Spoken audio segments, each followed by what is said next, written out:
sejam muito bem-vindos a mais um episódio do programa O Manifesto. Eu sou Larissa Morastoni Ron, este é Célio Ron, e hoje no episódio nós temos uma convidada muito especial, que é minha xará, Larissa também, e a Larissa como pré-candidata pelo partido, pelo PCdoB, nós decidimos convidá-la para fazermos um bate-papo fraterno sobre pré-candidatura, sobre ideias, né, o que a Larissa representa de pré-candidata, né, aqui em Santa Catarina, aqui no norte do estado, na região. E bom, muito bem, Larissa, como que tá? Tudo certo contigo? Oi, tudo bem, tudo certo, muito animada, muito obrigada pelo convite, pela oportunidade de poder compartilhar desse momento, né, tão importante, que é uma pré-candidatura, né, de apresentar o nosso nome na política do estado, então fico muito grata pelo convite. Obrigada, nós agradecemos que você tenha aceitado vir no programa. Bom, Larissa, para o nosso público, então, que está nos assistindo, nos conte um pouquinho quem é você, né, com que você atua, quais são as suas causas, nos fale um pouco sobre a Larissa, quem ela é, né? Então, eu sou a Larissa Stephanie Pereira, eu tenho 24 anos, né? Faço parte do Partido Comunista do Brasil, PCdoB, já faz cerca de 6 anos, 5 anos por aí. Eu hoje trabalho como pesquisadora, pesquiso política pública voltado para o esporte, mas já fui professora também, sou formada em administração, pós-graduadas em gestão de políticas públicas e também em educação. Acho que essa sou eu, basicamente, a minha profissão. Sou, né, moro lá em Joinville, aqui em Santa Catarina, no norte, bem pertinho, por mais que hoje está um pouquinho difícil de chegar por conta do Oktoberfest. Atuo também dentro da UJS, que é a União da Juventude Socialista, e lá na cidade, né, eu atuo principalmente, né, hoje sou presidente do PCdoB na minha municipal, mas atuo muito na pauta da juventude, né, da comunidade LGBT e das mulheres, que é onde, né, é quem eu sou, então logo também atuo principalmente nessas pautas. Ótimo, um currículo já muito incrível, excelente para alguém tão jovem, 24 anos, muita luta já, né, nessa bagagem. Eu ia perguntar, com 24 anos você pode ter esse currículo, já você pode ser formado em administração, tem todo esse currículo, como é que tu conquistou? Tu pulava alguns anos para frente, como é que conseguiste isso em tão pouco tempo? Não, eu fiz tudo certinho, acho que logo depois que terminei o ensino médio, já entrei na graduação, fiz na Unisociesc, bacharel em administração, daí eu terminei, já fiz pós-graduação, aí a gente conhece a militância, na militância a gente descobre que tudo é possível, né? Verdade. Então, já estudar, a primeira vez que eu fui candidata a deputada estadual, eu tinha 21 anos, estava no último ano da faculdade, então, na militância a gente descobre que é possível, é um pouco difícil, é complicado, mas é possível sim. Conciliar tudo, né? Pois é, Larissa, você já foi candidata a deputada estadual, você fez uma boa votação, você foi candidata a vereadora em Joinville também, você tem sido excelente nas urnas. E agora, eu tenho participado da conferência estadual do PCdoB, assim como você, e lá teu nome foi escolhido para você ser uma das pré-candidatas do PCdoB, representar as mulheres, a juventude. O que essa candidatura representa mesmo para ti? Essa pré-candidatura. Ou como é que você descreve ela? Para mim, assim, é muito honroso poder ser um nome apresentado pelo PCdoB, um partido que tem muita história e que eu acho que tem muita responsabilidade com o povo catarinense, né? E aí eu acho que, primeiro, muito feliz por representar a minha cidade, que é Joinville, que é a cidade mais populosa do estado e que, infelizmente, carece de representatividade de qualidade no legislativo, né? Então, eu fico muito feliz por isso, né? Também feliz por ter oportunidade. A gente sabe que o meu perfil não é um perfil que a gente vê tanto na política, ou que pelo menos não nos é dado esse espaço, né? Que é de uma mulher jovem, uma mulher LGBT, né? Então, fico muito feliz de poder, de qualquer forma, né, ser pré-candidata, estar nesse espaço e compartilhar um pouco do qual é o nosso projeto político, né? Qual é a política que a gente quer de verdade para o nosso estado, que a gente sabe que, infelizmente, ainda é muito pouco representado, né, pelos trabalhadores, né? Então, para mim, é eu sou muito grata, assim, por essa oportunidade de poder estar, né, como pré-candidata nesse momento. Esse segmento juventude, Larissa, que você também representa pela própria idade e pelo teu currículo que você apresentou aqui. Você sabia que as pesquisas têm apontado os jovens entre 19 e 25 anos como os jovens mais progressistas, mais à esquerda do Brasil? Tu tem visto algumas pesquisas nesse sentido, ao menos as que eu peguei ali, e especialmente nas redes sociais, pesquisa feita durante meses perante as redes sociais, e se chegou à conclusão que esse é o jovem que mais anseia mudanças. Você vai querer trabalhar esse segmento da juventude catarinense? Como é que você se posiciona com isso? Não, com certeza, para mim a pauta da juventude é uma das pautas mais importantes, né? E aí eu sou formada dentro de uma escola que é a União da Juventude Socialista, né? Que é o movimento de juventude, o maior movimento de juventude da América Latina, né? E lá a gente aprende como que... Dirige a União Nacional dos Estudantes. Dirige a União Nacional dos Estudantes, a União Brasileira de Estudantes Secundaristas, a Associação Nacional de Pós-Graduandos. É uma grandiosa, assim. E lá a gente aprende a força da juventude e o potencial que a juventude tem dentro da política, né? Muitas vezes a gente é excluído da política ou não é olhado pra gente com seriedade, né? Acho que a Lari também, você também, todos nós, né? Quem não é jovem já foi jovem um dia, e a gente sabe quanto muitas vezes a gente é escanteado no debate político. Mas nós, jovens, nós já estamos no mercado de trabalho, nós estamos nas escolas, nas universidades, estamos, né, pegando ônibus, né, com transporte caro e precário. Então, para mim é extremamente importante levar comigo a pauta da juventude, as dores específicas de quem é jovem neste momento, né? Então, com certeza, e vale lembrar que a gente teve uma conquista muito positiva, que inclusive foi conquistada pela UJS, dirigindo a União Brasileira dos Estudantes Secundaristas, que foi o voto aos 16, né? Eu acredito que esses números também vêm acompanhado da crescente de jovens a partir de 16 anos, tirando o título de eleitor, né? A gente teve na última eleição, né, presidenciável, né, uma quantidade, a diferença ali, né, dos votos do Lula pro Bolsonaro é muito parecida com a quantidade de títulos tirados dos jovens de 16 a 18 anos. Obviamente, né, que a gente não pode dizer que são esses jovens que foram a diferença da totalidade de votos na última eleição, mas com certeza eu posso dizer que teve uma influência sim, né? Com certeza. Agora tu mexe com o meu coração, porque eu às vezes ando no estado de Santa Catarina e vejo uns pedaços de pichação, que eu era um dos que andou pelo estado de Santa Catarina pichando nas estradas, os paredões de pedra, votos de 16 anos, na Constituição de 1988. Então eu participei ativa, como eu sou um dos fundadores nacionais da União da Juventude Socialista, e aqui no estado de Santa Catarina também fui uma das maiores lideranças, principais lideranças da UJS, e eu ainda passo, eu creio que ainda tem algumas pichações inteiras, já não vejo mais, mas ainda restam alguns fragmentos de pichação em alguns locais de Santa Catarina. Muita mordida de formiga, porque tinha que ir lá de vez em quando, pisava num formigueiro, mas foi muito bom, Larissa. Então você vai representar esse segmento da juventude catarinense. Que bom. Bom, Larissa, queria te perguntar em relação à questão de ser uma mulher LGBT em Santa Catarina, sabendo que o nosso estado é um reduto do bolsonarismo, que o bolsonarismo aqui é muito forte. Nós temos o PL, que cresce, que tem muitos, saem muitos parlamentares daqui, e chama a atenção de outros parlamentares, até próprio Carlos Bolsonaro, que já quis, né, menciona vir para cá uma possibilidade de sair como senador por aqui. Como que é lidar com, sabendo o Estado, lidando com o conservadorismo do Estado, sendo mulher, jovem, LGBT, como é lidar com tudo isso? Olha, não é nada fácil, né? Porque por ser mulher, né, a gente sabe o quanto que a política é muito misógino, né? E que, né, eu sou muito grata por estar dentro do partido onde a gente não é visto só como laranja, né?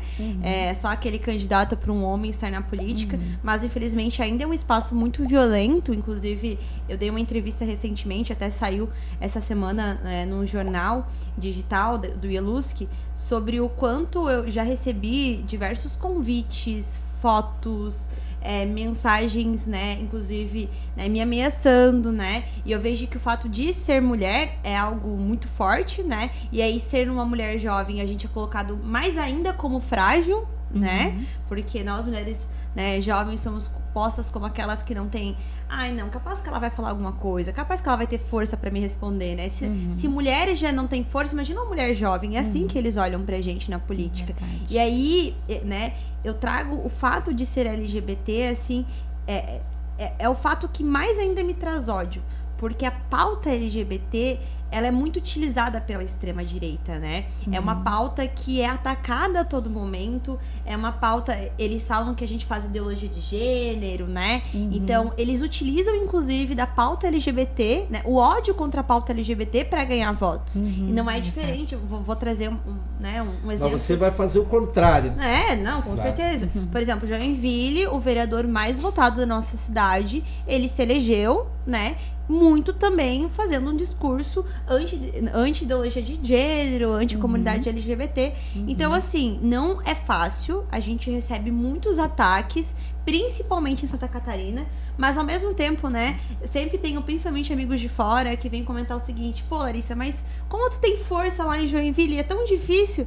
Mas eu sempre respondo, é por isso, ainda mais por esse motivo que a gente precisa ocupar esse espaço. Porque se a gente não resistir nesses espaços no nosso estado, a gente vai deixar que ele seja tomado por essa extrema-direita, né? A gente vai deixar que ele seja tomado pelo ódio, né? E gente, né? Por mais que Santa Catarina tenha muito bolsonarista, tenha muitas pessoas, né, que contribuem com o discurso de ódio, também tem muitas pessoas que não, tem muitos trabalhadores, tem muita comunidade LGBT, muitas mulheres trabalhadoras. Então, a gente apesar de ser difícil, principalmente no nosso estado, isso tem que também ser um motivo, né, para nos fortalecer na luta, né? Porque por mais que seja difícil, não estamos sozinhas e sozinhos, né? Larissa, assim, você sabe que um dos grandes bandeiras que eu vejo hoje na sociedade brasileira e que atinge profundamente a classe trabalhadora, que é essa imensa jornada de trabalho que está no lombo dos brasileiros. A Constituição de 1988, ela reduziu um pouco a jornada de trabalho. Nós trabalhávamos 48 horas e reduziu para 44 horas. Mas veja só, a nossa Constituição tem mais de 40 anos, não é isso? 1988, 5 de outubro de 1988, que ela foi promulgada. E desde lá não se reduziu mais a jornada de trabalho na lei. Mas do ponto de vista, na vida real, ela aumentou muito. Na realidade, você vê hoje, mesmo que a lei diga que a jornada de trabalho é 44 horas, uma grande parte, fatia dos trabalhadores, e aqui também, aí vem os trabalhadores catarinenses da mesma forma, trabalham muito mais que 44 horas semanais. Você não acha que você pode ser levar essa grande bandeira e se eleger em cima dessa bandeira do fim da jornada 6x1, ou seja, da redução da jornada de trabalho para 36 horas, uma redução que contemple e atenda a classe trabalhadora e a juventude em especial, porque a juventude que estuda, imagina você trabalhar 44 horas semanais ou muito mais do que isso e ainda ter a carga de horário no estudo, de deslocamento para as faculdades, para as escolas de segundo grau. Você não acha que isso é uma grande bandeira para você? Olha, primeiramente que eu espero que até ano que vem a gente já tenha vencido essa luta, tá? Eu espero que até setembro do ano que vem a gente já tenha conseguido dar fim à escala 6x1. Inclusive já está aí para ser votada, provavelmente vai ser essa semana, né? Então eu espero do fundo do meu coração, né, que a gente consiga ter resultados. A gente tem feito um trabalho muito importante com o plebiscito popular. A gente fez lá em Joinville. Só a nossa urna da UJS arrecadou. Uma delas pegou mais de 500 votos. A gente tem mais outra urna também que a gente nem parou para contar ainda. Então, eu acredito que a gente já tenha um resultado positivo, né, até o próximo ano, mas obviamente eu acho que a gente ainda pode se aprofundar, né? Porque, por exemplo, quando a gente fala de jornada de trabalho, não conta, por exemplo, o transporte, né? Que né, a gente sabe quantos trabalhadores ficam 2, 3, 4 horas por dia, né, no transporte para chegar ao trabalho, e isso não é contado como trabalho, né? Mas só quem pega um ônibus lotado 6 horas da manhã, 7 horas da manhã, sabe o quanto isso é cansativo, né? Não dá nem pra pegar um livro, né? Pegar o celular pra assistir um filme, porque é muita gente, é muito lotado, né? Então, eu acho que a gente ainda pode avançar, né? Hoje se apresenta muito uma configuração de uma escala 5x2, né?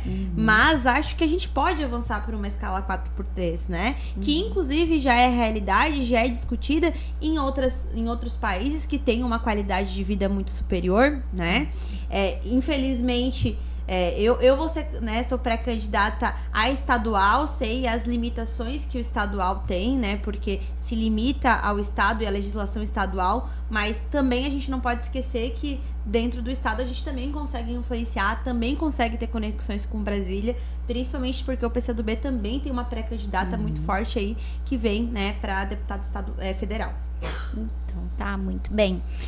Larissa, queria então dizer, o PCdoB é o partido da classe trabalhadora. Essa sempre foi grande pauta do nosso partido.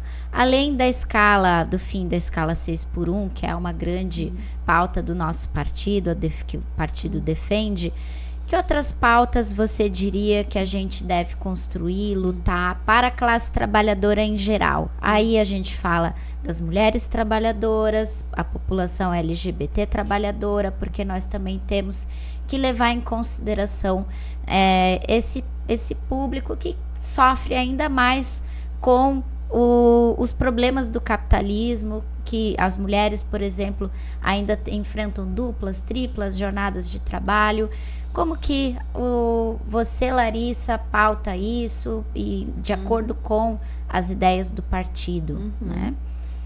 Bom, em nível nacional, né, a gente tem hoje, né, para além do fim da escala 6x1, que é inclusive, acho que hoje que vai ser votado, tá? Uma pauta muito importante, que é a taxação das grandes fortunas, né? E a gente compreende que a taxação das grandes fortunas, né, é extremamente importante, principalmente quando ela envolve para que quem recebe menos pague menos, né? Que essa é a nossa luta, quanto mais você recebe, mais você paga, porque hoje a gente sabe que essa pirâmide não é totalmente invertida. Hoje quem recebe menos paga mais, né? Então pra gente é uma questão de justiça social, né? A questão dos impostos. E justiça fiscal. Justiça tributária. fiscal, exatamente. Tributária, eu acho que essa é a luta que se dá no momento, né? E aí, óbvio que a gente vai ter as interseccionalidades, que é, por exemplo, nós mulheres temos uma luta muito importante, que é pela construção de uma política nacional do cuidado, né? A gente sabe hoje como nós mulheres somos as que principalmente estamos nesse trabalho de cuidar, né? Mas quem cuida de quem cuida, né? Essa é uma frase muito famosa. Então, a construção de uma política nacional do cuidado tem sido uma das lutas mais importantes. Eu vim recentemente da Conferência Nacional da Mulher e a gente conseguiu aprovar, né, essa ideia, né? Você essa foi proposta. na Conferência Nacional da Mulher? Fui pra Brasília. Parabéns. Daqui umas 2 semanas eu vou pra Nacional LGBT, tá? A gente conseguiu aprovar, inclusive, né, a universalização do aborto, né, e o aborto humanizado, que é algo muito importante também, né, para as nossas mulheres.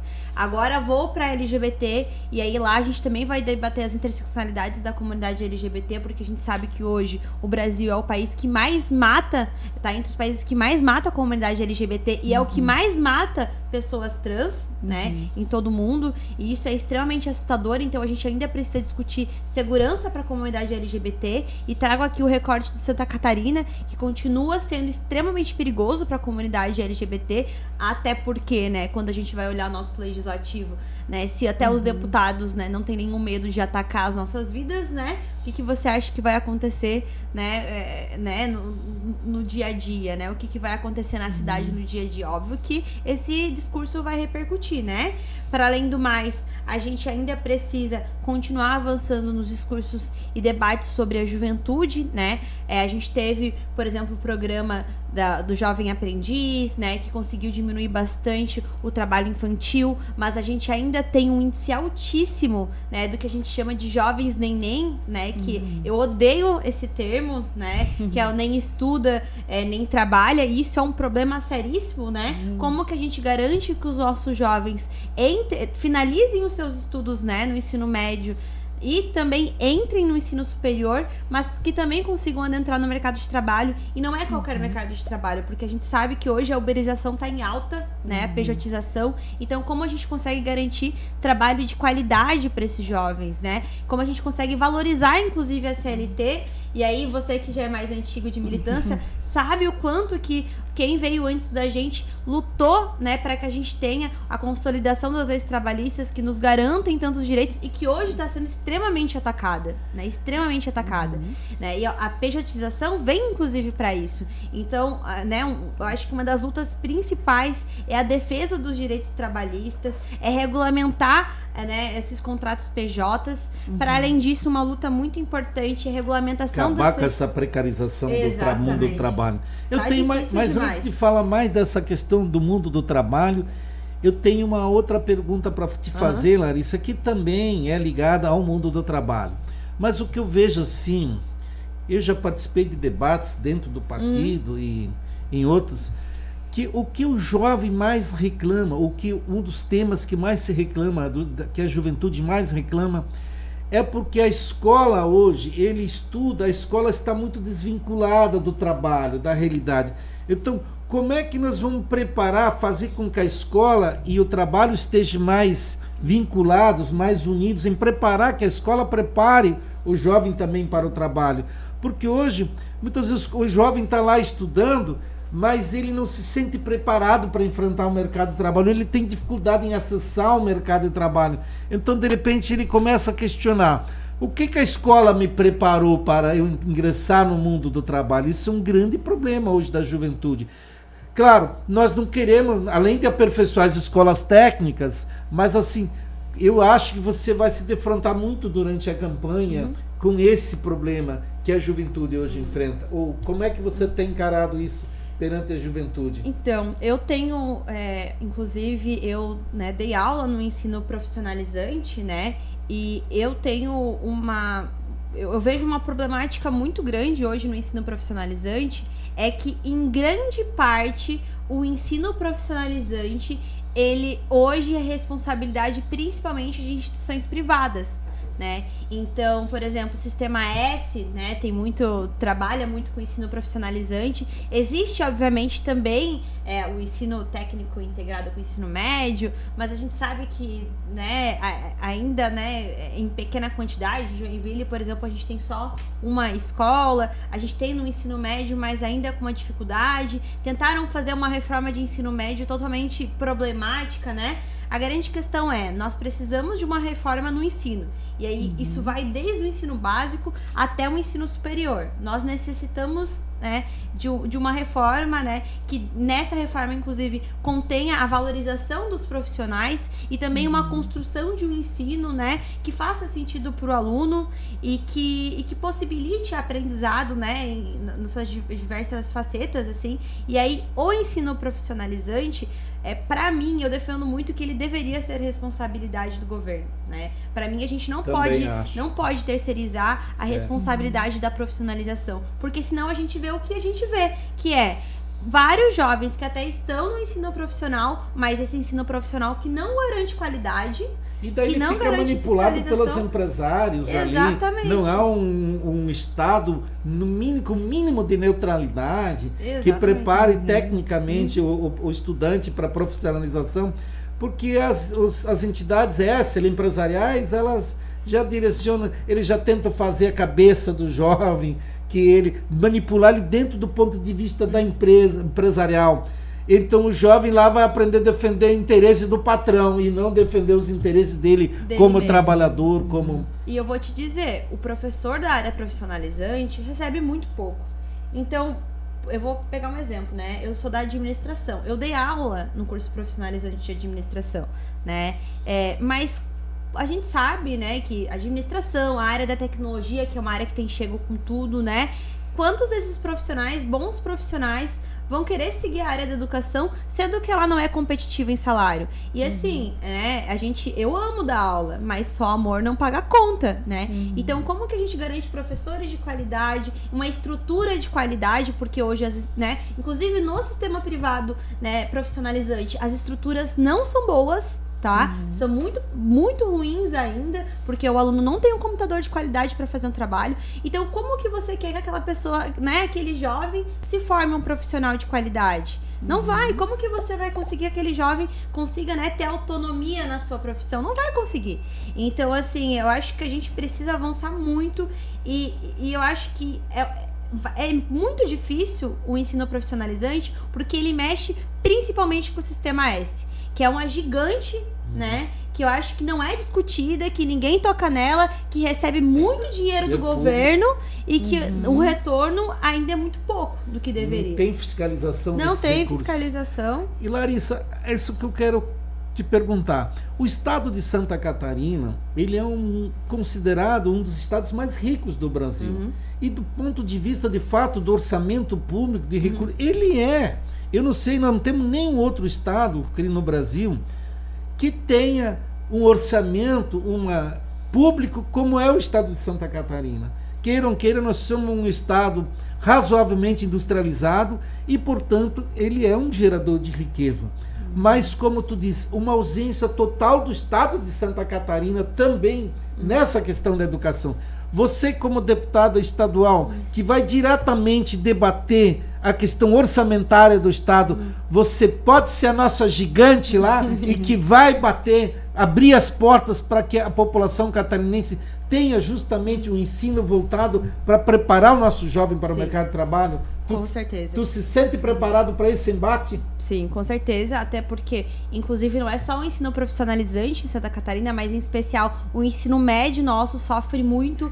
A gente tem visto uma luta dos professores de Santa Catarina por valorização da profissão, da categoria. Hoje, o professor, para tu teres noção, né, um professor que vai fazer um mestrado, né, ou um doutorado, o aumento salarial é muito pequeno, então que pessoa, né, que profissão... Não estimula, né? Gente, né, não sei, né, quantas pessoas sabem a realidade de fazer um mestrado, um doutorado, mas é muito difícil, é muita dedicação, é muito estudo. E você não conseguir você vê essa progressão de carreira, né, sendo valorizada, eu acho que mata, assim, às vezes, né, essa força do professor, assim. Então, eu acho que a gente precisa discutir, acho que uma das questões mais primárias que é a valorização do professor. Se o professor não é valorizado, gente, acho que é o pontapé inicial. Já né? destrói a educação a partir daí. Exatamente, porque a gente tem tido um índice muito alto de professores com depressão, professores com ansiedade, e isso vai ser replicado também para os alunos, né? Porque os alunos percebem que os professores estão adoecidos, né? E aí, se nem os professores são valorizados, quando a gente vai discutir estrutura, aí não tem nem como falar, né? A gente tem falado tanto sobre tecnologia, mas a gente vai nas nossas escolas estaduais e não tem um laboratório de qualidade com computador, né? Sendo que os computadores, né? Se a gente vai em escolas particulares, já tem computadores de qualidade há muito tempo, né? Aí o aluno vai lá e fala, gostaria de aprender Excel, aprender a mexer no Word, coisa básica, que o mercado de trabalho tá aí e cobra. Não tem como. Então, o professor hoje, ele não tem nem ferramentas, muitas vezes, para ensinar, né? Então, a gente precisa debater, com certeza, com muita força, a nossa educação, nosso ensino médio, né? Para que ele seja mais valorizado, né? Desde o aluno ao professor, aos técnicos também que trabalham nas escolas. Larissa com Larissa, vamos lá. E enquanto ao ensino superior, Larissa, porque hoje nós temos a UDESC aqui no estado de Santa Catarina e muitas vezes parece que a UDESC não ganha devido à valorização, é uma universidade estadual que falta investimentos, recursos. Como que deputada estadual você pode ajudar a valorizar o UDESC, trazer essa educação estadual, ensino superior aos estudantes do estado de Santa Catarina? Engraçado que essa semana eu estive numa reunião com o Fragali, né, que é o reitor da UDESC, junto com a Luciana Carminati, e a gente tem um movimento lá em Joinville que é um movimento por mais universidade, né, gratuita. E ele trouxe, assim, muito dos números, né, que a UDESC, hoje, 2,45% de todo o orçamento do estado vai para a UDESC. Para o ano que vem, a UDESC vai ter 1 bilhão né, de orçamento. E aí a gente perguntou para ele, pô, esse dinheiro tá sendo pouco, qual que é o problema da UDESC? E ele falou, não, a gente não tem problema hoje de orçamento dentro da UDESC, né? Mas o maior problema que a UDESC tem hoje é a falta da autonomia universitária. Então, o que acontece? Inclusive, foi aprovado um projeto de lei, não vou ter agora para passar para você exatamente o número, mas foi durante o governo do Carlos Moisés, né? Foi aprovado um projeto de lei que diz que, por exemplo, qualquer concurso público, qualquer iniciativa desse tipo que venha a ter dentro da UDESC, eles precisam entrar em contato, precisa ser aprovado por um núcleo gestor do governo. Então, hoje, esse é o maior problema, porque, por exemplo, a gente tem uma defasagem de professores dentro da UDESC gigantesca. Em Joinville, que é um dos maiores polos do estado, a gente tem uma defasagem muito grande de professor. Tem professor que chega pra gente e fala que não se aposentou ainda porque tem medo da área dele ser descontinuada. Professor que já podia se aposentar há 10 anos, né? Então essa é a situação que a gente tem na UDESC hoje. Não tem concurso dentro da UDESC. E por que não tem? Porque precisa o governo aprovar. E aí, né? Vocês acham que o governo Jorginho Melo tá preocupado com a UDESC? Tá preocupado com a falta? Inclusive, a UDESC chega a devolver dinheiro. Porque não tem profissional, 66% hoje do orçamento da UDESC é para a equipe, né? Não tem equipe suficiente, devolve o orçamento. Então, eu acho que uma das principais lutas nossas hoje, e que precisa ser dentro do legislativo estadual, é a autonomia universitária, que inclusive a gente sabe, né? Existe um movimento nacional, porque isso não acontece só em Santa Catarina, existem outros projetos de lei que também fizeram isso e amarraram as universidades por todo o país, e a gente sabe que essa é uma tentativa de querer amarrar, de tentar impedir o avanço das nossas universidades estaduais, em especial em Santa Catarina, onde a gente sabe que existe um plano e que existe uma supervalorização das comunitárias, que não é que não sejam importantes, mas a gente tem que dizer que a nossa universidade é a UDESC. Não tem que ser, né, Univille, óbvio, são importantes, Univille, FURB é importante, Unesc é importante, mas a Universidade do Estado de Santa Catarina é a UDESC. Essa sempre foi minha grande reclamação e do movimento estudantil de Santa Catarina. Porque quando eu era da União Catarinense de Estudantes, a gente debatia muito isso. Que é um absurdo, naquele momento, o estado do Paraná, ele era engraçado, fez um caminho contrário ao de Santa Catarina. Ele criou a Universidade Estadual em todas as grandes cidades do estado do Paraná. Não há nenhuma cidade de médio porte do estado do Paraná onde não tenha a Universidade Estadual do estado do Paraná. E aqui em Santa Catarina, aquela coisa minguada. A UDESC se limita a 3, 4 municípios, não sei, não tem nem coragem de dizer 5. Talvez ela até esteja em 5. Que eu conheço, que se abriu nos últimos anos, foi em Pinhalzinho, que se abriu, é isso? Na cidade de Pinhalzinho, no oeste de Santa Catarina.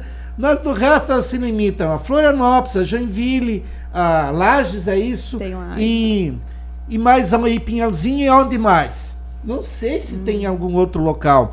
Isso eu quero dizer que é uma vergonha. Não vou dizer que é uma vergonha nacional, porque isso é uma vergonha estadual, né? Eu acho que ali, Lari, você bater pesado no primeiro lugar. Quando o reitor disse que acha que 1 bilhão, que o dinheiro até existe, ou que até estão devolvendo, mas também, claro, porque qual é o número de alunos que a UDESC tem em Santa Catarina? Mais ou menos hoje. 5 mil. Ela acho que não tem 10 mil alunos. Eu não sei, se eu não me engano, é 5 mil e poucos alunos. Não, acho que tem mais. Pouco mais, deve pode ter ser. um pouco Mas mais. eu creio que não chega a 10 mil alunos. Imagina para Santa Catarina, hoje nós precisamos que centenas de milhares de jovens entrem para a universidade. Como é que você pode ter uma universidade estadual com esse minguado número de alunos? Você já citou o problema de professores, mas você tem que instalar universidades nos estados, cidades polos. Você tem que, claro, contratar servidores e professores e funcionários para que isso funcione, além da capacitação tecnológica para que a universidade seja de fato uma referência no ensino, na pesquisa, né? E que faz parte de uma universidade, né? E a sua extensão, sua relação com a comunidade. Então, isso eu acho que a UDESC, ela não tem um projeto, e também acho muito pouco a sociedade catarinense debater ela. E ali, como tu disse, as educacionais, as fundacionais, comandadas pela CAF, né? elas se estenderam em todas essas cidades de Santa Catarina. E elas, claro, não querem, os reitores dessas universidades, as direções dessas universidades, elas não estão nem aí com o UDESC. Elas querem debater o lado delas só. Então, assim, eu acho que nós precisamos uma pessoa protagonista. Se você puder ser a deputada estadual, protagonista desse projeto, olha, Larissa, você já está prestando um imenso trabalho à juventude catarinense, aos trabalhadores catarinenses e a todo o povo de Santa Catarina, ao seu progresso de desenvolvimento tecnológico e científico. Sim. Então eu acho que tu pode transformar isso numa grande bandeira. E com certeza, e para além disso também, né, a ampliação de cursos, né? Porque Claro, você instala campos e porque cursos. hoje, gente, infelizmente, quando a gente olha para Santa Catarina, a gente vê uma concentração na verdade, não é só na educação, é em várias outras áreas, mas em Floripa tem muitas coisas, né? E aí, conforme a gente vai se distanciando do polo Florianópolis, a gente vai ter uma dificuldade de ver esse investimento de dinheiro público, né, na ampliação do que é oferecido, e isso se dá também na educação, porque Joinville tem só engenharia, né? E aí eles vão lá e falam pra ti, não, mas é por vocação, né? Vocação. Tá faltando professor de geografia no estado. E além de Joinville, nunca ter tido uma universidade federal, assim como a Blumenau. E aí, vocês estão na luta pela federalização. E Joinville, verdade. essa que sabe, é uma outra bandeira também, a Joinville com a maior cidade de Santa Catarina. Não sei se vocês lá têm um movimento pela criação da Universidade Federal, lá deve ter, né? Acho que é outra maneira, porque Joinville, então, é uma imensidão de cidade, a maior cidade de Santa Catarina, e nunca teve uma universidade federal. Isso é outra ausência tremenda e que Santa Catarina carece tanto. Então, assim, eu acho que no estado, mas eu acho que como deputado estadual, a luta pela UDESC, você pode levar concomitantemente as duas, mas a luta pela ampliação da UDESC, lá você tem o UDESC em Joinville, precisa ampliar ela precisa acolher os jovens de Joinville, os da região aqui. Quantos região jovens norte, de Blumenau poderiam estudar lá também? Mas nós aqui também não temos UDESC, brigar para que tenha um campus aqui na nossa cidade também de Blumenau, e em todas as cidades importantes de Santa Catarina. Imagina Blumenau, que é uma das maiores cidades E não tem o DESC. Se não tem Blumenau, gente, imagina nos outros locais, Pois né? Nas outras cidades. imagina. Bom, queria fazer agora uma pequena mudança do tema, mas ainda a ver com educação, se a gente for ligar os dois temas, tem muito a ver. Transporte público, o que a gente pode falar sobre transporte público aqui em Santa Catarina? A gente podia fazer uma rodada só sobre isso, gente. Que pra mim é um dos temas mais importantes, né? Eu sempre falo que o transporte deveria ser considerado uma das políticas mais importantes e básicas, como saúde, como educação, né? Até porque sem transporte a gente não acessa nada disso, né? Sem transporte a gente não vai no médico, sem transporte a gente não vai pra faculdade, sem transporte a gente não acessa a cultura, não acessa lazer. Não vai ao trabalho. Não vai ao trabalho. Então, assim, é muito engraçado, né? Como... E você vai para o trabalho e não vai para casa. Vai para casa. Então, assim, é muito bizarro quando a gente olha, assim, e a gente vê uma dificuldade e uma relutância em debater um transporte público gratuito e de qualidade para todo mundo, né? A gente vê que em Santa Catarina a gente já tem avançado, a gente tem Araranguá, que tem o passe livre, a gente tem agora Balneário Camboriú também, que é uma cidade menorzinha, mas, né, eu digo que já é um início, né? Houve um tempo onde não existia nada, né? Mas eu vejo uma relutância muito grande sobre o transporte, né? Eu defendo que a gente tenha passe livre para geral em todas as cidades, né? E como eu disse anteriormente, porque eu acredito que o transporte deveria ser, e para mim é considerado uma política básica de acesso a qualquer outro direito, né? Infelizmente, ainda é difícil debater isso no estado, Eu não vejo deputados estaduais carregar essa bandeira. Mas não aí eu te vejo isso. pergunto uma coisa: quantos desses deputados andam de ônibus? É aí que está. Ou andaram de ônibus? Porque a gente tem hoje, né, um perfil de deputados em Santa Catarina que é de classe média, né? Que é empresário. Então, essas pessoas, obviamente que não vão se preocupar com o pobre que anda de ônibus, porque muitos não tiveram que passar por isso, né? E sem contar aqueles até que tiveram, né? Mas que acreditam num discurso meritocrático, né? Que dizem o seguinte, não, se tu quer andar de carro, então... E assim, ó, eu trago mais... O debate do transporte público, ele não é só importante para a mobilidade, mas ele é importante também para a questão ambiental, porque quanto mais carro na rua, mais poluição, né? A gente tem aí o debate ambiental, está sendo muito discutido, e que não é mais uma questão de querer, é uma questão de necessidade de discutir o meio ambiente, e sem contar o trânsito, gente. O trânsito tá horrível. Eu acho que tá igual aqui, vocês estão passando pela mesma dificuldade que a minha cidade, porque chega o horário de pico, tu fica parado um tempão, né? Alguns lugares, algumas cidades têm corredor de ônibus, mas ao mesmo tempo ainda é uma demora. No final de semana já nem tem mais transporte público, praticamente acabou. Então pensa, se a gente tivesse um transporte público acessível, tu ia andar só de ônibus. Quantas pessoas cabem dentro de um ônibus, sabe? Então, olha só como o transporte é algo que liga muita coisa. Liga todos os direitos, liga meio ambiente, mobilidade, melhora a cidade. Então, eu acho que é uma defesa muito importante e tem que ser prioritária pra gente no nosso estado. Tem que ser prioritária. E sobre a questão do meio ambiente, já que a gente falou... Pode falar. E agora que a gente entrou um pouquinho no assunto, né? Tudo acaba se interligando no fim, não tem como, né? A gente tem, eu que sou da área da saúde, a gente tem o conceito de saúde única, saúde planetária, onde a gente entende que tudo tem a ver com tudo. Saúde, educação, questões sociais, moradia, transporte. Não tem como a gente dissociar uma coisa da outra. E não tem como dissociar tudo isso do meio ambiente. O que a gente pode dizer? Um estado onde a gente tem transporte legal de madeira, como é que né?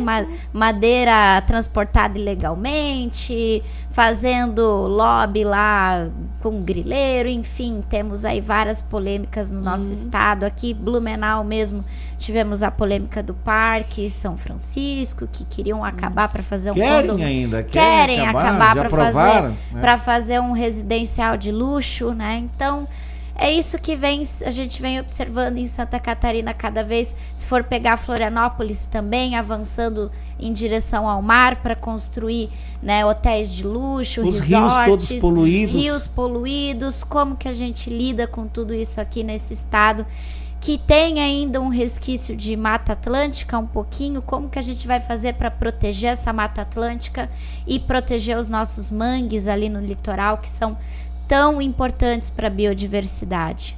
Olha, eu vim de área de mangue, né? Eu sou lá nasci no Comás, agora moro no Boa Vista, Zona Leste de Joinville. Você fugiu do mangue? Não, eu tô no mangue ainda. Tu morar no mangue, imagina, é uma das maiores biodiversidades do planeta. Sim. Nasci em área de caranguejo, né? A gente chama de falar os caranguejeiros. Então, né, na escola a gente aprendia muito sobre isso. E é muito triste, assim, a gente vê o momento que a gente tá vivendo, né? A gente ouve muito falar sobre a Amazônia, salvem a Amazônia, né? E a nossa Mata Atlântica, né? Verdade. Que mais 70% já foi devastada, né? E que em Santa Catarina, acho que essa porcentagem deve ser muito maior, inclusive, muito maior. né? Maior. Mas todo dia estão derrubando. Ao mesmo tempo, né, que a gente sabe que existe uma tentativa de fingir que não existe. A gente nem ouve falar muito sobre Mata Atlântica porque eles não querem que a gente saiba pra gente não saber o que a gente tá perdendo, né? Até porque Santa Catarina tem um perfil diferente de outras regiões quando a gente fala de desmatamento, né?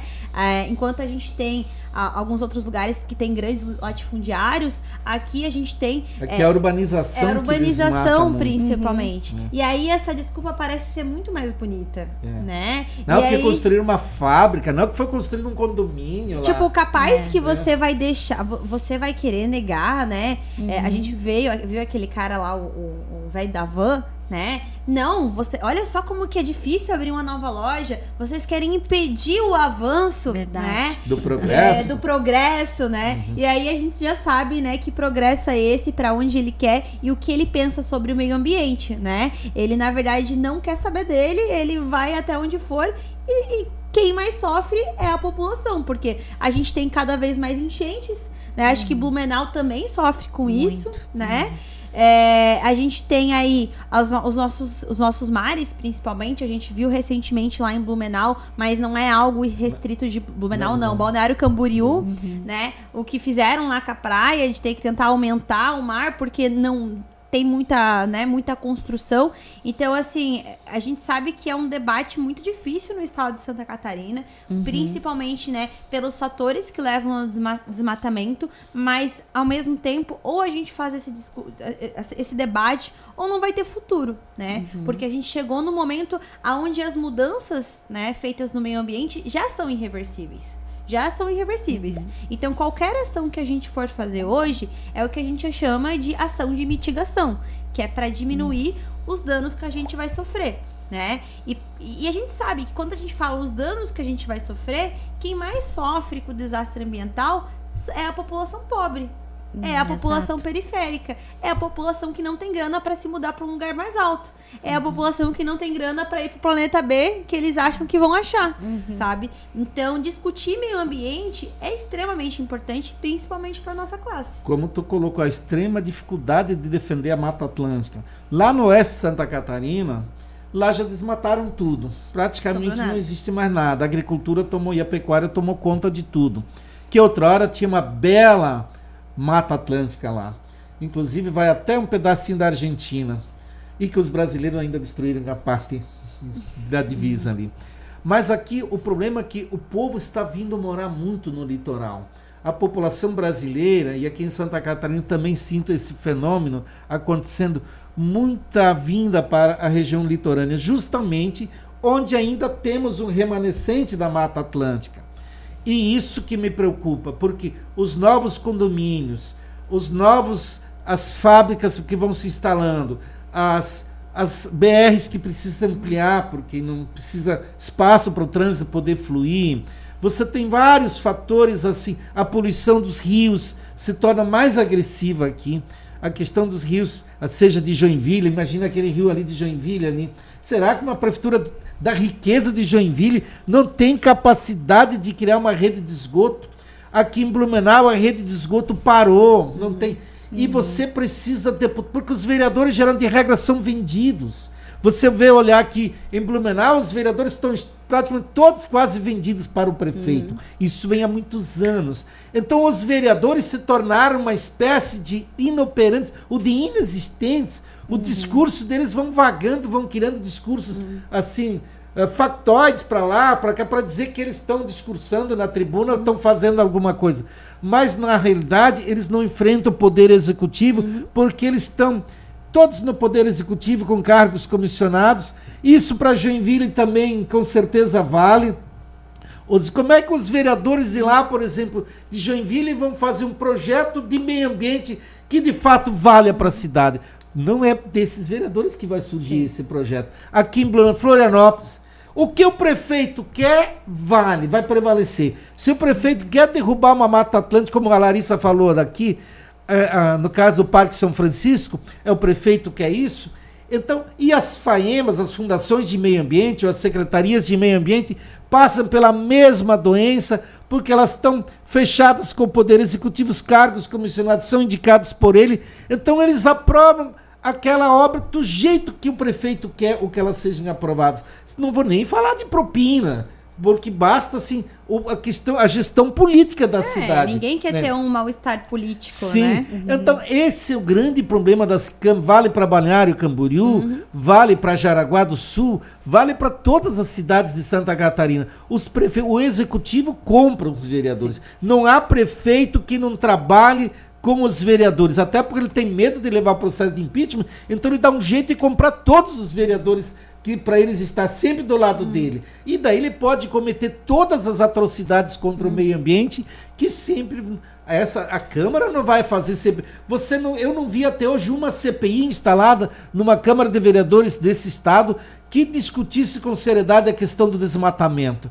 Então eu acho que a Assembleia Legislativa, o deputado, que ainda mais que nem você que é do PCdoB, que não vai ser um deputado. Esperamos que também mude o governo do estado, que a gente eleja o governador de Santa Catarina. Mas assim, O que permite essa autonomia do deputado ter mais essa autonomia de falar, de agir, de apresentar projetos, de ir pelo Estado e fazer a defesa das bandeiras populares. E o meio ambiente hoje é uma das questões chaves, como você mesmo disse. Nosso meio ambiente está comprometendo a sobrevivência do planeta, da humanidade no planeta. Nós temos estudos que daqui a 40 anos, 50 anos, vai ter lugares no Brasil mesmo que vão ser inabitáveis, ou seja, sequer vai poder morar gente em determinadas regiões do Brasil. Ora só, isso não é muito longe. Os jovens que estão ali, certamente todos vão presenciar isso. Né? As crianças que estão nascendo vão viver esse inferno do meio ambiente.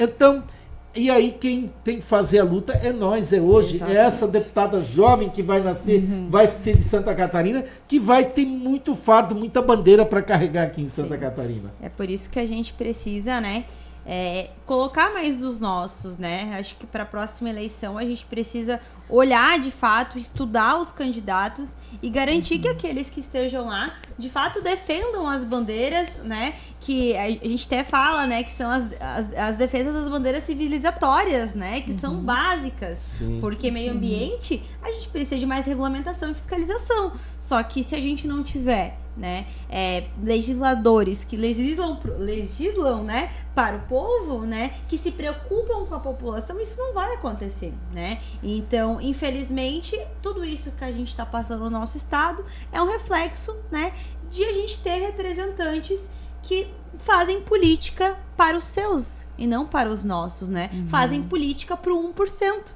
enquanto o 99% tá lá batalhando na labuta, sofrendo, né? E sofrendo todo o revés dessa política que não vem, né, pra gente de certa forma. Exatamente. Bom, pai, teria mais alguma pergunta? Então faça que depois eu tenho uma para finalizar. Larissa, você tem chance, possibilidade de ser a primeira mulher do PCdoB no parlamento catarinense? Com certeza, né? Não tivemos, o PCdoB não teve mulher ainda no parlamento catarinense. Ah, não, tivemos a Ângela Albino. Bem lembrado. Mas você vai ser uma das que vai ser, representar esse segmento. Isso você acha que pode trazer um diferencial, trazer as mulheres também para a política em Santa Catarina? Sim, com certeza. E aí eu trago uma questão, né? Nosso objetivo é trazer mulheres e mulheres que defendam mulheres. Mulheres feministas, mulheres de lutas, mulheres que defendam as mulheres trabalhadoras, né? Então, com certeza, o PCdoB está muito confiante nas nossas candidaturas, né? A gente vai lançar nomes muito bons e muito fortes, né? E que principalmente nomes de luta, né? Então, eu não nasci ontem, não comecei a fazer política ontem, né? Assim como a nossa Giovana Mondardo, nossa vereadora de Criciúma, que é a nossa pré-candidata também. Então, né, a gente tem o nosso histórico de luta. Tu vai fazer parceria com ela, você e a Giovana Mondardo? Vocês vão trabalhar juntos, as duas mulheres? Não, com certeza, né? Eu estou como pré-candidata estadual e ela pré-candidata federal. E com certeza eu sou uma das pessoas que defendo o nome dela, torço para que nessa pré-candidatura se torne uma candidatura, porque assim como fiz em 22, vou torcer por ela, porque com certeza o futuro é feminino, com todo respeito aos homens aqui da sala. Larissa, um tema sobre esse tema. Você falou ali, e é natural, você como candidata do PCdoB, que você se apresente como uma mulher feminista. Mas você já deve ter participado, deve ter visto, eu ouço isso muito nas ruas, de mulheres que foram enganadas com o discurso. Elas dizem, eu defendo as mulheres, mas eu não sou feminista, elas dizem. Isso é um problema sério. Como é que você pretende fazer esse debate para desmistificar, para colocar que ser feminista não é algo sectário, não é odiar os homens. Ser feminista não é se contrapor aos homens. Feminista é defender a igualdade entre homens e mulheres. Como é que você vai fazer esse debate para essas grande fatia, o percentual de mulheres, e com certeza aqui em Santa Catarina, no nosso meio, no teu meio, no nosso meio, confundem isso imensamente. E vão, mas se a Larissa é feminista, eu defendo a igualdade entre as mulheres, homens e mulheres, mas eu não sou feminista. Como é que tu pretende fazer esse debate com as mulheres catarinenses? eu compreendo que o espaço de ser candidato, né? O espaço de ser candidata também é um espaço de né, ensinar muita coisa, né? Porque a gente tem uma visibilidade muito grande quando a gente se candidata. Então, eu quero utilizar desse espaço para ensinar as mulheres, compartilhar o que é o movimento feminista, né? E a gente sabe o quanto que o movimento feminista é extremamente importante. Se hoje, né, eu e a Lari estamos aqui, né, ocupando um espaço, né, de destaque, né, Lari, podendo estar aqui conversando, né, aparecendo pra galera que tá de casa, é porque tiveram mulheres que lutaram antes da gente, né, para que nós mulheres ocupássemos a política, tivéssemos direito ao voto, né, para que nós pudéssemos trabalhar com dignidade. Então, acho que vai ser um espaço de muito, né, de muita educação, né, e sempre lembrar que a nossa busca, eu gosto muito de utilizar a palavra equidade, né, não igualdade, porque nós não somos iguais, inclusive nem entre nós mulheres, né, nós somos muito diferentes entre a gente, né, e a gente não quer dizer que é todo mundo igual, porque não somos e não precisamos querer sermos iguais, e o que a gente quer é que tenhamos condições de conquistar as coisas, né? Respeitando as nossas especificidades, né? Que a gente tenha igualdade de oportunidades. Então, eu gosto muito de utilizar, né, a busca pela equidade, né? Que tenta, né, dentro dessa singularidade de cada um, nos colocar, né, na mesma linha de saída, né? Para que não saia alguém na frente, outro atrás. Então, eu vou tentar utilizar desse espaço, né? E para mim é uma das coisas mais importantes, porque a gente sai numa candidatura, a gente nunca sabe se vai ganhar, né? Nunca sabe se a gente vai ganhar, se a gente vai perder. A única coisa que a gente sabe é que a gente vai alcançar muitas pessoas. Então, eu espero que nesse espaço, né, de alcançar muitas pessoas, eu possa contribuir, talvez reverter algumas mulheres para o feminismo, desmistificar esse preconceito. Vai trazer, Mari, né? Vai trazer muitas no estado de Santa Catarina. Eu acho que é isso. Elas só confundem. Alguém botou na cabeça delas de que elas não podem ser feministas, mesmo que elas defendam igualdade, mas não podem ser feministas, sendo que o feminismo não é antagônico, não é contraditório nisso. O feminismo nada mais é uma denominação internacional que começou a se dar às mulheres, que defende a igualdade entre mulheres, ou equidade, como você diz, e que seja respeitada as mulheres igualmente aos homens, que somos iguais, homens e mulheres. Não tem nada... Claro, se existe alguma feminista, muitas vezes, que possa transparecer um certo sectarismo, eu conheço poucos, muito pouco disso. Pode ter também. Pode ter também, né? Mas isso o movimento feminista não é. E acho que se você, como candidata, conseguir botar na cabeça das mulheres, do que é o verdadeiro feminismo, eu acho que você vai ganhar muito voto nesse estado de Santa Catarina. Mulheres que nunca imaginavam que fosse isso. Então eu acho, Lari, aproveita, faça bom proveito dessa candidatura, porque eu acho que os catarinenses vão querer novidade para o ano que vem. Essa juventude toda, esses trabalhadores que querem mudança, essa educação, a saúde, o meio ambiente, tudo que nós conversamos aqui, as bandeiras do transporte público que você levantou, todas as demais foram levantadas aqui, eu acho que Santa Catarina poderá ter uma grande mudança. Bom, eu tenho então uma pergunta para finalizarmos então o nosso programa, o bate-papo está muito legal.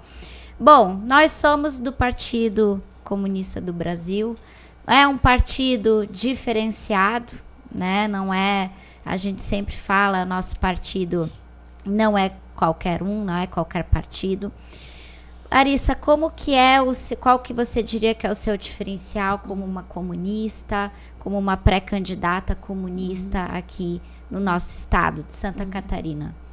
Olha, essa pergunta é difícil, né? Pra gente não... Mas eu acho que o mais importante, e eu sempre falo que eu acho que a minha maior força, né? Que por mais que eu seja candidata, né? eu sou uma pessoa que representa algo muito maior e sou uma pessoa que sempre estive na luta, né? Então, me tornei candidata, né, depois de já estar na política, né? O ser candidato, para mim, foi uma consequência, né? De eu estar muito na rua, organizar muito ato, passar em muita universidade. Eu acho que esse é o meu diferencial, né? Que é o diferencial de muitos candidatos do PCdoB, que é a conexão com a população de verdade. E que eu acho que a gente precisa. A gente precisa do legislativo, a nossa galera, né? E eu sou a nossa galera, nós somos a nossa galera, né? As pessoas que pegam ônibus, a galera que já trabalhou muito, que já trabalhou na escala 6x1, que eu já sofri muito nessa escala também, quando eu ainda estava no ensino médio, na graduação. Então, eu acho que isso é o mais importante, a gente colocar lá pessoas que nos representam, que entendam e vivam a nossa realidade. E eu sou essa pessoa, né? E é por isso que, inclusive, sou organizada dentro do PCdoB, porque eu também acredito que é o partido que está na base, que conversa com as pessoas, que entende as pessoas e tá ali para construir um projeto de país que vai além, né? Porque a gente sabe que a gente pode ser muito melhor, né? A gente pode alcançar um futuro muito melhor. Larissa, eu vou finalizar a minha participação nesse programa. Eu quero te desejar muito sucesso. Eu acho que, no meu entender, você vai ser muito mais do que você mesmo imagina. Você vai ser uma candidata super forte, muito competitiva. Você tem centenas de milhares de eleitores em Santa Catarina esperando por uma mudança. E você pode ser uma das grandes vozes desse estado, de representar esse segmento que quer mudar, que quer sair daquela bolha, que está cansado dessa política ali de deputados assim, só servindo como era aquele projeto cedido, a PEC da bandidagem, graças que foi derrubada. Então, assim, nós só estamos vendo assim, políticos desastrados, envolvidos em corrupção. 33 prefeitos de Santa Catarina estiveram presos. Olha aqui, assim, o bolsonarismo desmoralizado, estão querendo trazer um candidato lá de Rio de Janeiro, da família, para ser candidato a senador aqui em Santa Catarina, desprezando os catarinenses. E acho que você, como uma catarinense que já conhece esse estado, que já percorreu esse estado, e pelo teu currículo, eu acho que os catarinenses querem esse perfil de candidato. Então, quero te desejar muita sorte e uma grande pré-campanha e, posteriormente, uma grande campanha que efetivamente vai ser para buscar a mudança em Santa Catarina. Ótimo. Obrigado por você ter comparecido aqui. Também quero desejar muita boa sorte nessa pré-campanha, mais para frente a campanha. Fazer diferença nessa LESC que a gente está precisando, com esses deputados que a gente tem. Não dá mais, a gente não consegue crescer, desenvolver enquanto estado, um estado que poderia estar muito bem, muito próspero, né? Nós temos aqui agricultura, temos turismo, temos o litoral, a gente tem tanta coisa aqui que poderia ser desenvolvida e sempre com muito carinho em relação ao meio ambiente, em relação ao povo catarinense, mas infelizmente são parasitas que estão aqui no nosso legislativo e que não fazem nada pelo povo catarinense. E a gente quer alguém que trabalhe pelo povo, porque é isso que o trabalhador precisa, alguém que olhe para o povo e que faça o que o povo precisa. Então, espero muito que eu tenho certeza que você vai ser essa candidata com esse diferencial, Larissa, que vai fazer pelo povo catarinense e que você tenha dentro de você esse desejo de mudança, de não ser mais do mesmo do que tem aqui. Larissa, quer dar indo encerrando também o programa, dando suas palavras finais? Eu vou primeiro agradecer, né? Agradecer a Lari, o Célio, o Roberto, que tá ali, né? Ali atrás. Mas tá aí. O Rodrigo, que me trouxe de carro. Mas agradecer o convite novamente. Eu sempre fico muito feliz e sempre aceito qualquer convite para poder compartilhar um pouco, né, sobre os nossos projetos, né? Você não tem medo de debate? Então. Não, mas depende da pessoa também, né? Depende da pessoa. Eu faço debate construtivo, não faço, né? Claro. Mas gosto muito de poder compartilhar um pouco tanto do meu olhar, mas o olhar também do meu partido, dos coletivos que faço parte dentro da política. Né, deixo aí o convite também para quem tá nos ouvindo, né, de me acompanharem nas redes sociais, que é bem difícil, mas dá para deixar o arroba em algum lugar, né, que é Lari Stephanie _ 65, e também, né, deixar o convite aí para todo mundo, para além de só votar e esperar a eleição, compreender que a política também se faz no dia a dia, né? Então, de acompanhar os debates que estão acontecendo, a gente está com debates muito importantes agora, que é o debate pelo fim da escala 6x1 e a taxação BBB, que é a taxação dos grandes ricos, né? Banco, betes e bilionários, né? Então, acompanhe a política, acompanhe o nosso estado também. O nosso estado, né? Muitas vezes ele é taxado como um espaço, um estado extremamente bolsonarista e resumido a isso, mas não esqueçam, o nosso estado é um estado trabalhador, né? A gente tem muitos trabalhadores aqui, tem muitas famílias incríveis, então vamos valorizar. A gente sabe que existe muita resistência no nosso estado, então vamos acompanhar também a nossa política e não vamos deixar que eles roubem, né? Que eles sequestrem a nossa política e resumem a nossa política ao PL, ao bolsonarismo, à extrema-direita, porque Santa Catarina merece muito mais que isso. Né? A gente merece uma política à altura da nossa população, à altura da nossa história e, obviamente, a gente merece uma política de resistência, né? Então, acompanhe, por favor, a Alesc, acompanhe a política, estejam ativos nas suas cidades, conheçam os movimentos das suas cidades. Aqui a gente tem o JS, tem o PCdoB, para que vocês também possam acompanhar a política para além de 2 em 2 anos, o que é muito importante também. Muito obrigada. Mas é isso, muito obrigada mais uma vez por ter vindo aqui no programa, Larissa. Eu e o pai agradecemos a sua presença aqui e espero então que os nossos ouvintes tenham gostado do bate-papo, conhecido melhor a Larissa, pré-candidata. Pessoal, então vamos encerrando por aqui. Até mais e tchau, tchau para todos.